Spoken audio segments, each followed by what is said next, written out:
नमस्कार दोस्तों, आपका स्वागत है हमारे YouTube चैनल पर। दोस्तों, आज की कहानी का नाम है आप हमारे साथ सो जाओगी सासू माँ। पापा जी, आपके मम्मी पापा ने आपके लिए इतनी लंबी बहू ढूंढी, जोड़ी नहीं मिलाई थी क्या उन्होंने? अरे बहू, पहले इतनी लंबी नहीं थी तेरी सास, वह तो शादी के बाद बढ़ गई। कह ठाका मार जोर से हंसने लगे। वह ये सुनकर उर्मिला की सास शर्माते हुए बोली, क्या आप भी बच्चों के सामने कुछ भी बोलने लगते हो? ये था उर्मिला का ससुराल। शादी के बाद उर्मिला को लगा ही नहीं कि वह अपने ससुराल में है। सास ससुर ने उसे कभी माता पिता की कमी महसूस न होने दी। पति भी उसका बहुत ध्यान रखते थे। 2.5 साल का एक बेटा भी था।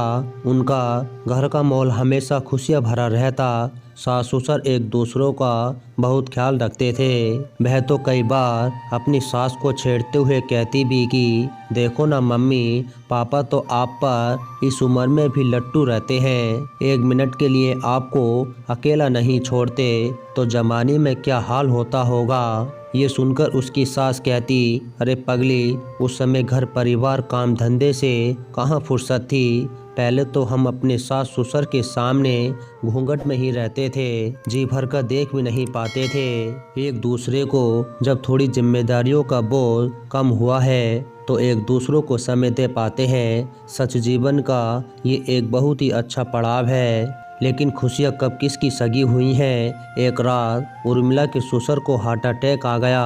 तुरंत उनको हॉस्पिटल लेके गए, लेकिन हॉस्पिटल जाने से पहले ही उन्होंने दम तोड़ दिया।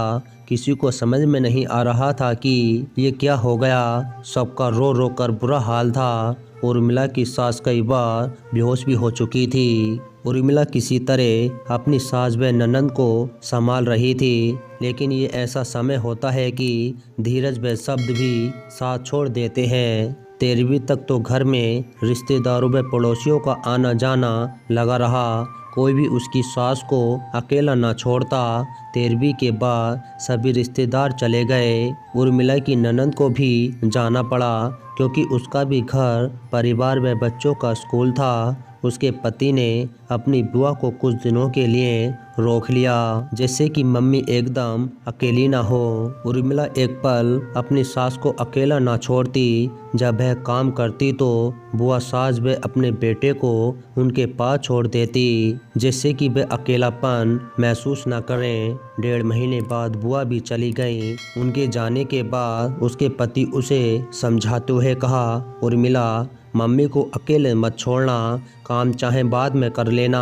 तुम्हें पता है ना इस समय मम्मी का क्या हाल है। उर्मिला ने उसको तसल्ली देते हुए कहा, आप बेफिक्र रहें, मैं उनके साथ रहूंगी। रात को खाना खाने के बाद उर्मिला की सास अपने कमरे में चली गई। उर्मिला व उसके पति ने कई बार उन्हें कहा भी कि मम्मी, आप हमारे साथ सो जाएं, लेकिन वह बोली, बेटा तुम चिंता ना करो, मैं ठीक हूँ, तुम आराम से सो जाओ। देर रात उर्मिला उठी तो उसने उनके कमरे की लाइट जली हुई देखी। दरवाज़ा खोलकर देखा तो वह अकेली बैठी हुई थी। उर्मिला ने उनके पास जाकर बैठ गई और बोली, मम्मी जी, नींद नहीं आ रही क्या?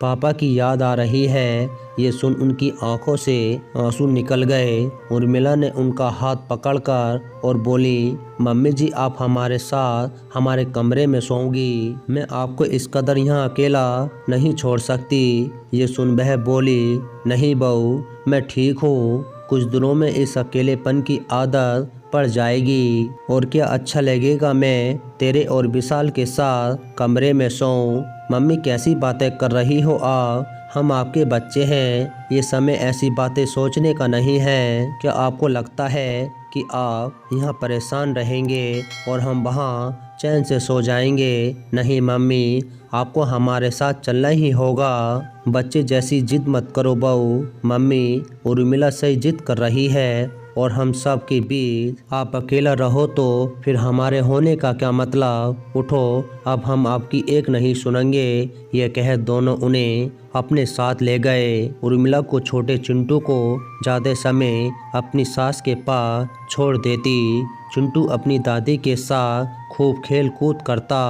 रात में वह उसे कहानियाँ सुनाती। अब वह कहानी सुनते सुनते उनके पास ही सोने लगा। कुछ ही दिनों बाद उसे अपनी दादी के साथ सोने की आदत पड़ गई। किसी की कमी तो कोई पूरी नहीं कर सकता, लेकिन परिवार सहयोग एक बुजुर्ग का अकेलापन जरूर दूर हो सकता है। जैसे उर्मिला व विशाल ने किया। उनके सहयोग व अकेलेपन के कारण उर्मिला की सास इस दुख से धीरे धीरे उभरने लगी थी और अब अपने पोते के साथ अपने कमरे में सोने लगी। तो दोस्तों, आपको हमारी कहानी पसंद आई हो तो प्लीज़ लाइक और कमेंट और सब्सक्राइब करना ना भूलना। मिलते हैं आपको अगले वीडियो में। जब तक के लिए नमस्कार।